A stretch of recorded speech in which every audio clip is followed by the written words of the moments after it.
प्यारे बच्चों, welcome to my channel Verma study 2020 बुकलाना। मैं यूपी बोर्ड के क्लास 11 के छात्र छात्राओं के लिए ज्योग्राफी सब्जेक्ट को हिंदी माध्यम से मैं फुल कोर्स कराऊंगा।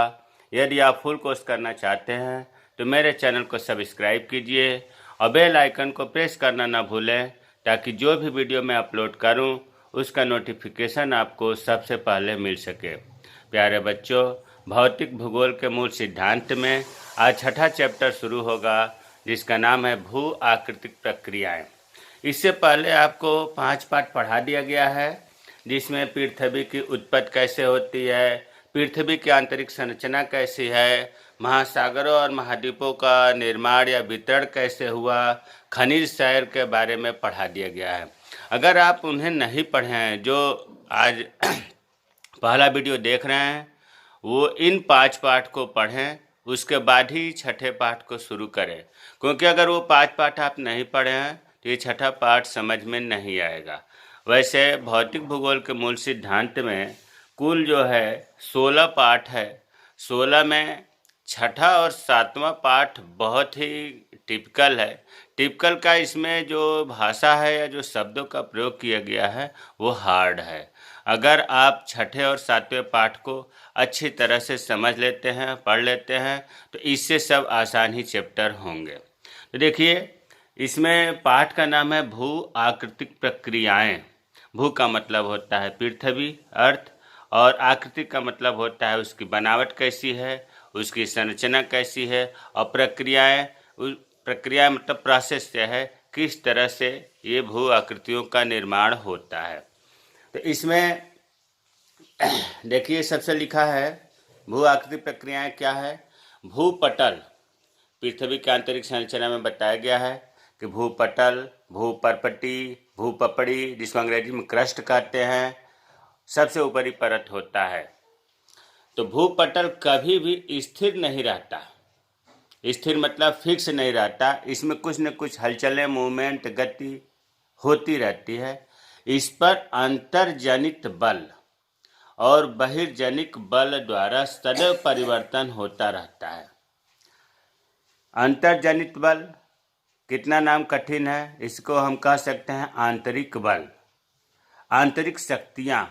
बहिर्जनित बल, बाह्य बल या बाह्य शक्तियाँ, ये दोनों बलों के द्वारा जो है भूपटल पर सदैव हमेशा परिवर्तन होता रहता है। इन बलों द्वारा, मतलब अंतर्जनित बल और बहिर्जनित बलों द्वारा भूपटल के विन्यास में, विन्यास का मतलब संरचना, स्ट्रक्चर में परिवर्तन को ही भू आकृतिक प्रक्रियाएं कहते हैं। देखिए, जैसे मान लीजिए कि ये पृथ्वी है और पृथ्वी के ऊपरी परत बताया गया कि क्रस्ट होता है, भूपटल, जिस पर हम आप हैं, पेड़ पौधे हैं। तो पृथ्वी के अंदर अगर कोई बल कार्य करता है तो उसे कहते हैं अंतर्जनित बल। अंतर्जनित बल, पृथ्वी के अंदर जो बल कार्य करता है उसे अंतर्जनित बल कहते हैं। और जो पृथ्वी के ऊपर, धरातल के ऊपर, धरातल पर जो बल कार्य करता है उसे कहते हैं बहिर्जनित बल। अब कंफ्यूजन नहीं होना चाहिए। अंतर्जनित बल का मतलब कि पृथ्वी के अंदर, भूगर्भ में जो बल कार्य करते हैं उन्हें हम कहते हैं अंतर्जनित बल, और जो धरातल पर या पृथ्वी के ऊपर जो बल कार्य करते हैं उसे बहिर्जनित बल कार्य करते हैं। तो जब हमें भू आकृतिक प्रक्रिया की परिभाषा बतानी हो तो इन दोनों बलों को हम कैसे कहेंगे, अंतर्जनित बल और बहिर्जनित बल के द्वारा धरातल पर सदैव परिवर्तन होता रहता है। इसी परिवर्तन को ही भू आकृतिक प्रक्रियाएं कहते हैं, रटना नहीं है। अंतर्जनित बल और बहिर्जनित बल के कारण भूपटल पर जो परिवर्तन होता है उसे ही हम भू आकृतिक प्रक्रियाएं कहते हैं। अब प्यारे बच्चों, ये जो परिवर्तन होता है ये किन्हीं तत्वों के कारण होता है, किन्हीं कारकों के कारण होता है, जैसे जल के द्वारा, हिम के द्वारा, पेड़ पौधों के द्वारा, जीव जंतुओं के द्वारा, बर्फ के द्वारा। तो उन्हें क्या कहेंगे? उन्हें कहेंगे भू आकृतिक कारक।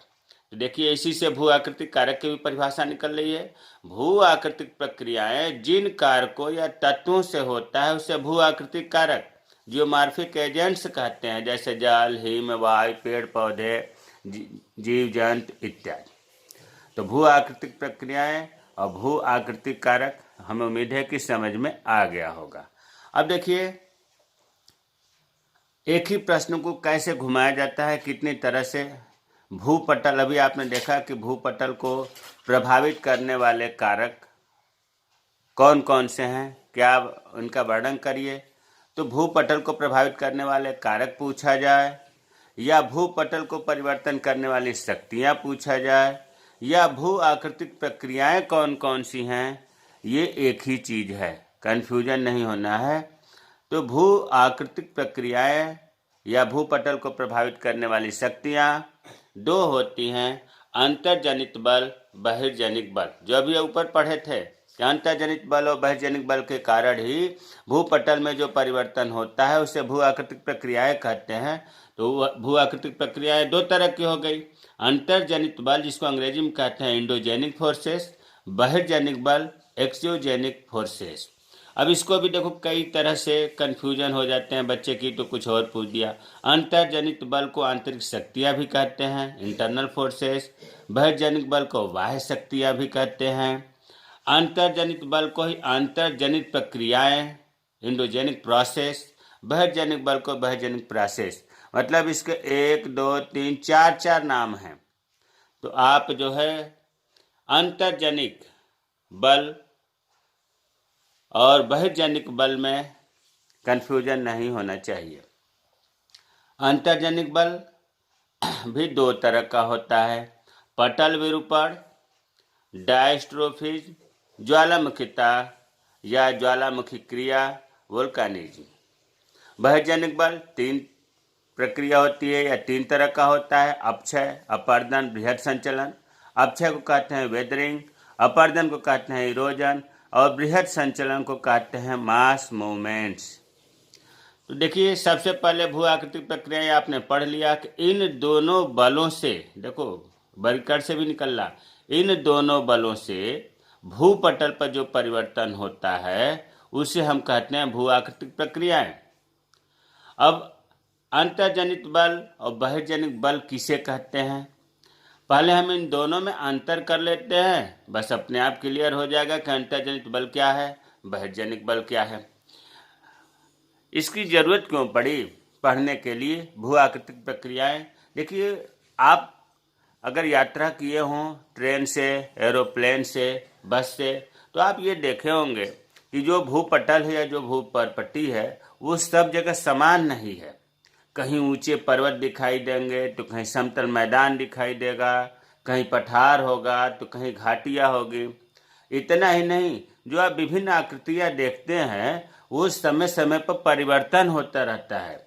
मतलब जो पर्वत है वो घिसते घिसते मैदान बन जाते हैं, समतल मैदान जो है उसमें ज्वालामुखी विस्फोट होने से पर्वत बन जाते हैं।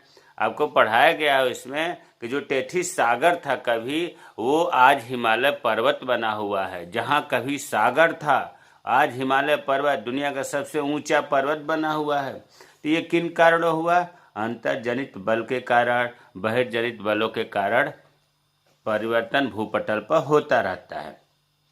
तो अंतर्जनित बल और बहिर्जनित बल में अंतर करते हैं। देखिए अंतर्जनित बल अभी हमने ऊपर बताया था कि अंतर्जनित बल या अंतर्जनित शक्तियाँ पृथ्वी के अंदर बहुत गहराई में क्रियाशील होती हैं। ये हमें दिखाई नहीं देती हैं, ये गुप्त रूप से सक्रिय होती हैं। जबकि बहिर्जनित बल पृथ्वी के बाहर धरातल के ऊपर क्रियाशील होती हैं, ये हमें दिखाई देती हैं।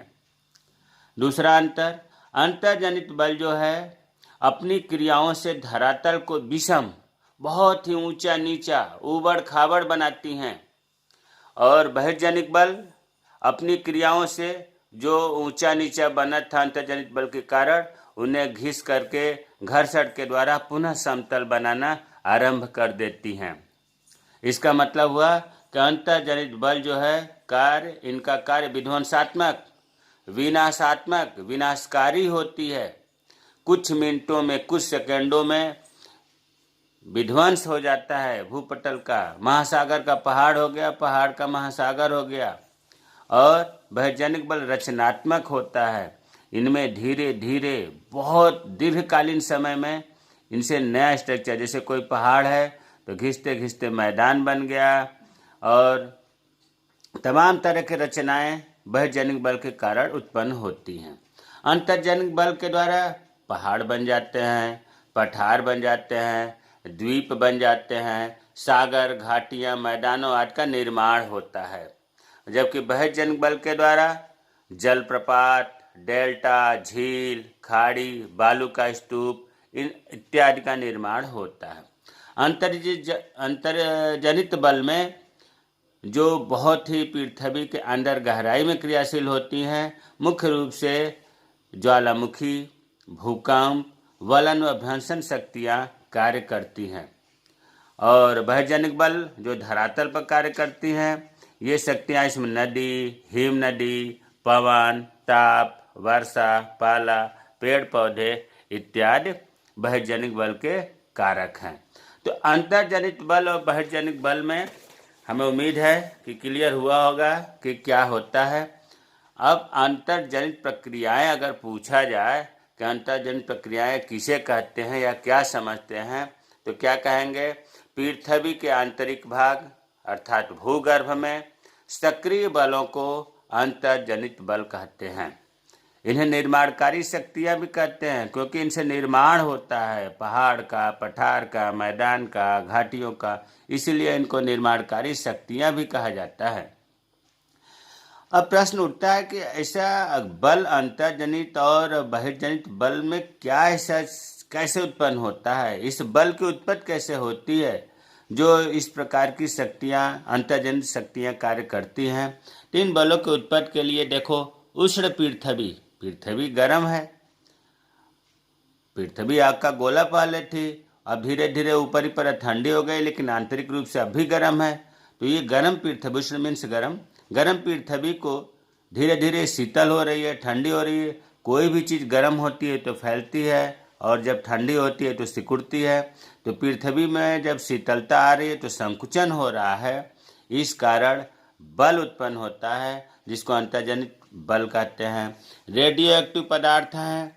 रेडियो एक्टिव पदार्थ अंदर जो है कोर के आसपास रेडियो एक्टिव पदार्थ की बहुतायत मात्रा है, जमावड़ा है। रेडियो एक्टिव पदार्थ में जैसे थोरियम है, कैडमियम है, क्रोमियम, यूरेनियम है, ये सब रेडियो एक्टिव पदार्थ हैं। इनके विघटन से, क्योंकि कोर बहुत ही गर्म है, तो इस गर्मी के कारण, ऊष्मा के कारण रेडियो एक्टिव पदार्थ में विघटन होता है, जिससे अंतर्जनित बल का उत्पन्न होता है। पृथ्वी घूर्णन करती है, परिभ्रमण करती है, ज्वारीय घर्षण होता है, इनसे भी ह्रास होने के कारण बल उत्पन्न होता है। संवहन धारा का सिद्धांत आपको पढ़ाया गया है कि संवहन धाराओं के कारण भी अंतर्जनित बल, क्षैतिज बल, संपीड़न बल उत्पन्न होता है। भूपटपटी की मोटाई कितनी है, कठोरता क्या है, इन सब के कारण भी अंतर्जनित बल उत्पन्न होते हैं। भूतापी प्रवणता, देखिए प्रवणता का मतलब होता है ढाल, अंतर, प्रवणता का अंतर। जैसे भूमि का जो ताप है उसमें अंतर है, कहीं ज़्यादा है, कहीं कम है। अगर मान लीजिए कहा जाए ढाल प्रवणता, तो कहीं ढाल ज़्यादा है, कहीं ढाल कम है। अगर ये कहा जाए ताप प्रवणता, कहीं ताप ज़्यादा है, कहीं कम है, तो प्रवणता का मतलब अंतर है। तो भूतापी अंतर के कारण भी अंतर्जनित बल की उत्पत्ति होती है। तो अब आपको समझ में आ गया होगा कि पृथ्वी के अंदर जो अंतर्जनित बल या आंतरिक शक्तियां कार्य करती हैं, ये बहुत ही कारणों से उत्पन्न होती हैं, जो दो चार हमने बता दिया। उष्ण पृथ्वी के शीतल होने से संकुचन होता है, रेडियो एक्टिव पदार्थों के विघटन से ताप उत्पन्न होता है, घूर्णन ज्वारीय घर्षण से ह्रास होता है, संवहन धाराओं के कारण उत्पन्न होता है, भूपटपटी के विभिन्न प्रकार मोटाई या कठोरता के कारण होता है, तापी प्रवणता के कारण उत्पत्ति होती है आंतरिक बलों की। अब ये आंतरिक बल जो है, ये दो प्रकार की इनको वर्गीकरण किया गया है, पटल विरूपण और ज्वालामुखीयता। देखिए ज्वालामुखी और ज्वालामुखीयता में बहुत ज़्यादा परेशान होने की जरूरत नहीं है। ज्वालामुखी का मतलब हुआ कि प्रक्रिया चल रही है, अंदर से मैग्मा छिद्र के द्वारा बाहर निकल रहे हैं। और ज्वालामुखीयता का मतलब कि अंदर से मैग्मा बाहर निकल करके आकर के ठंडा हो गया है, जम गया है, पूरी प्रक्रिया कंप्लीट हो गई है, तो ज्वालामुखीयता कहा जाता है। अब पहले एक एक करके पढ़ेंगे। पटल विरूपण। पटल विरूपण जिसको कहते हैं डायस्ट्रोफी, ये क्या है? नाम हमने शुरू में ही बताया था कि इस पाठ में जो टर्म हैं, जो वर्ड हैं, वो आपको बहुत जटिल लगेंगे। इसका एक ही उपाय है कि इन्हें याद किया जाए, इसको बार बार देखा जाए, जबकि उन टर्म के बारे में बहुत ही आसान, जैसे पटल विरूपण। अब पटल का मतलब तो समझ में आ रहा है कि भूपर्पटी की बात हो रही है, भूपटल की बात हो रही है, क्रस्ट की बात हो रही है। विरूपण, अब विरूपण का मतलब निर्माण से है कि जो भूपटल पर विभिन्न आकृतियों का निर्माण होता है। भाई पहाड़ कहाँ निर्माण होगा? भूपटल पर होगा। और पठार कहाँ होगा? भूपटल पर होगा। मैदान कहाँ होगा? भूपटल पर होगा। तो जो भूपटल पर आंतरिक भाग में जो बल कार्य करते हैं, उनके द्वारा जितनी भी आकृतियां बनती है, उन्हें ही पटल विरूपण कहते हैं। आप अपने मन में याद करें कि भूपटल पर जितनी भी आकृतियां बनती हैं आंतरिक बलों के कारण, उसे ही हम पटल विरूपण कहते हैं। लिखा गया है कि पृथ्वी के आंतरिक भाग में क्षैतिज, क्षैतिज का मतलब पट, जैसे हम लाइन खींच रहे हैं, ये क्षैतिज बल है। और ध्वाधर का मतलब लंबवत, ऊपर की तरफ।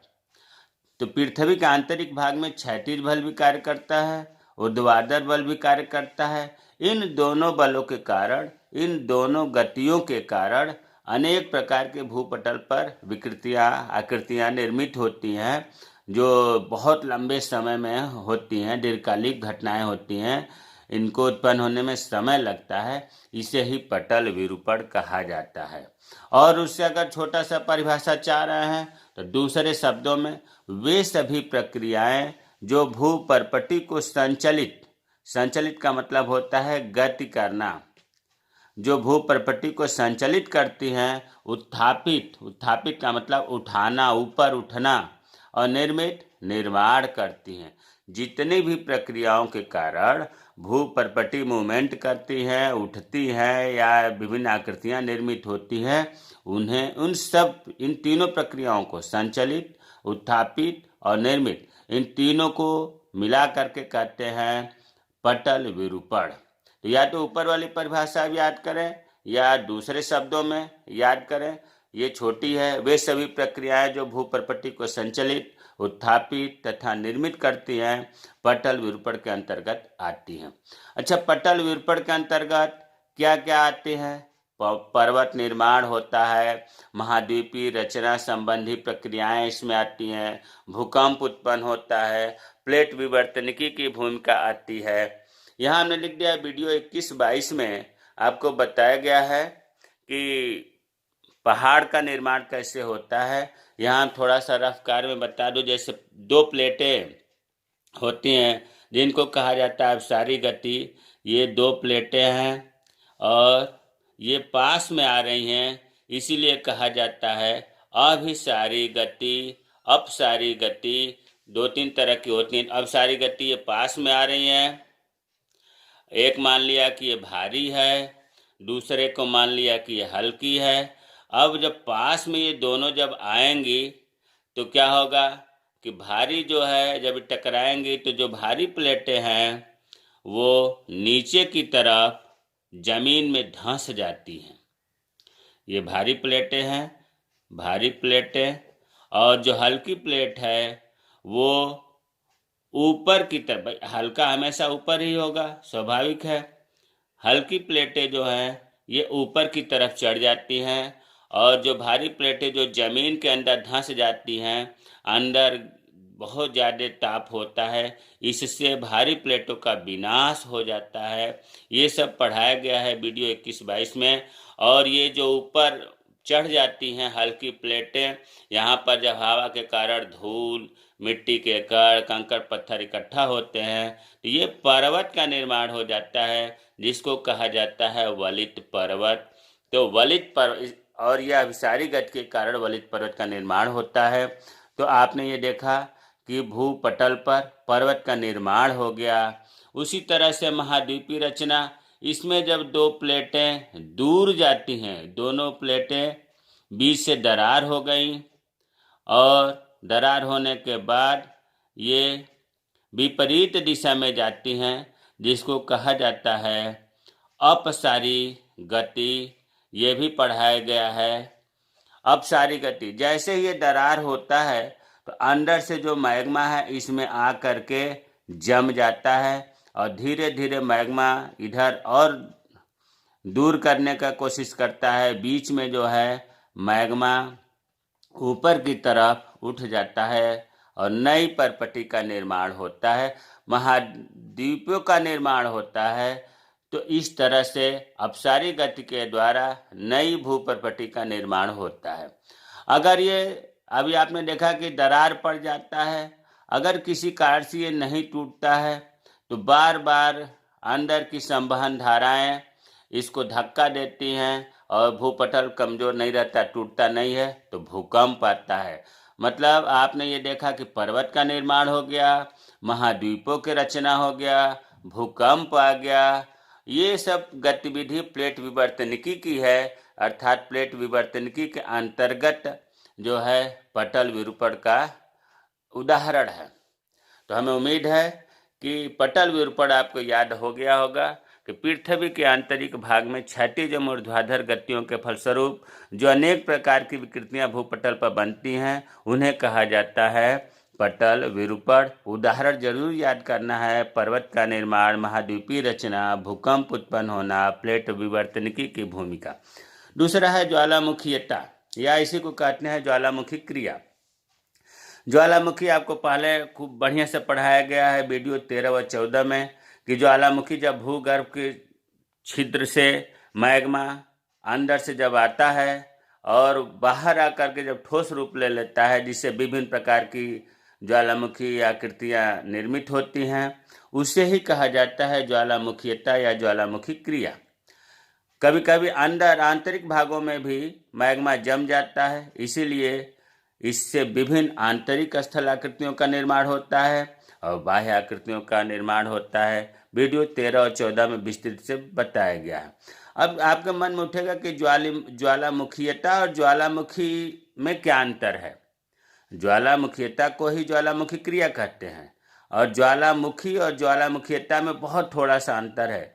देखिए, ज्वालामुखी अगर हम इतने की बात करें तो ज्वालामुखी का मतलब हुआ कि मैग्मा धरातल पर आता है। ज्वालामुखी भूगर्भ के छिद्र से मैग्मा धरातल पर आता है, इसे हम ज्वालामुखी कहते हैं। आता रहता है मतलब करंट में है, और जब वही मैग्मा बाहर आकर जमकर ठोस रूप ले लेता है, मतलब ज्वालामुखीयता में दो चीज़ सम्मिलित हैं: मैग्मा धरातल पर आया और जमकर ठोस रूप ले लिया। इन दोनों को मिलाकर के कहते हैं ज्वालामुखीयता।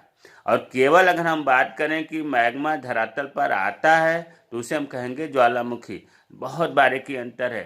ज्वालामुखी में मैग्मा का धरातल पर आना शामिल है और ज्वालामुखीयता में मैग्मा का धरातल पर आना और जमकर ठोस रूप ले लेना, दोनों क्रिया शामिल है। हमें उम्मीद है कि जो भू पटल की प्रक्रियाएं हम लोगों को पढ़े, भू आकृतिक प्रक्रियाएं, यह दो तरह का था: अंतर्जनित बल, बहिर्जनित बल। अंतर्जनित बल आज पूरा समाप्त हो गया। अगला वीडियो हम बहिर्जनित बल पढ़ेंगे, जिसमें अपक्षय, अपवर्तन, बृहद संचलन के बारे में पढ़ा जाएगा। अगर इसमें कोई चीज़ समझ में नहीं आया है तो कमेंट बॉक्स में कमेंट करें, मैं रिप्लाई करूँगा। और वीडियो डालने में देर हुई इसके लिए क्षमा चाहता हूँ। जय हिंद, जय भारत।